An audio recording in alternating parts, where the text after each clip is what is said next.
Hello နစာတင်ကအားလုံးပဲမင်္ဂလာပါဒီနေ့ကတော့ MB Restaurant ရဲ့အငယ်ဆုံးသားလေးရဲ့မွေးနေ့လေးပဲဖြစ်ပါတယ်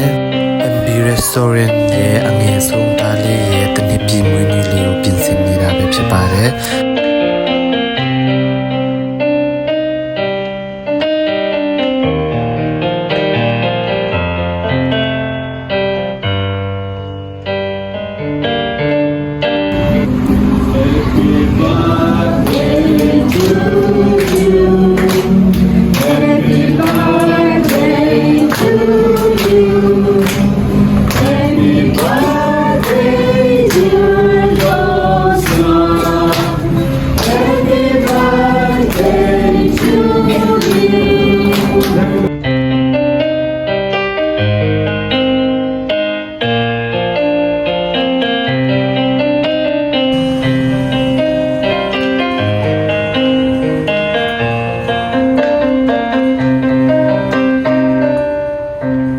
ဒီဟာလေးတွေကတော့ကျွန်တော်မနစ်ကလေးနဲ့ကျွန်တော်လုပ်ထားတဲ့ decoration လေးတွေပဲဖြစ်ပါတယ်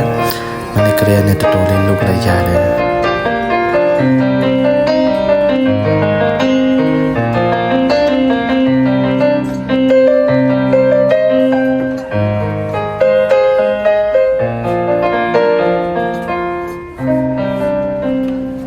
လေးကတော့ကျွန်တော်တို့မနေ့ညကလေးနဲ့ပြင်ဆင်ထားတဲ့ဟင်းလေးတွေပဲဖြစ်ပါတယ်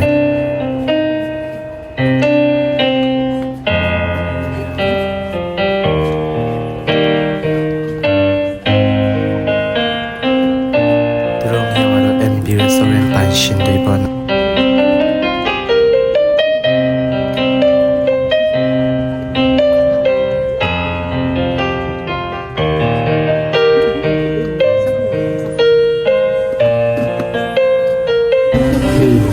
ဒီလေးကဖာမတီလို့တဲ့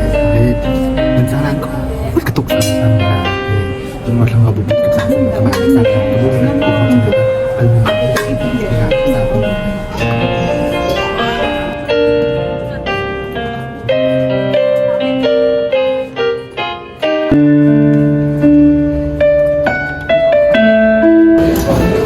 ที่เองไม่รู้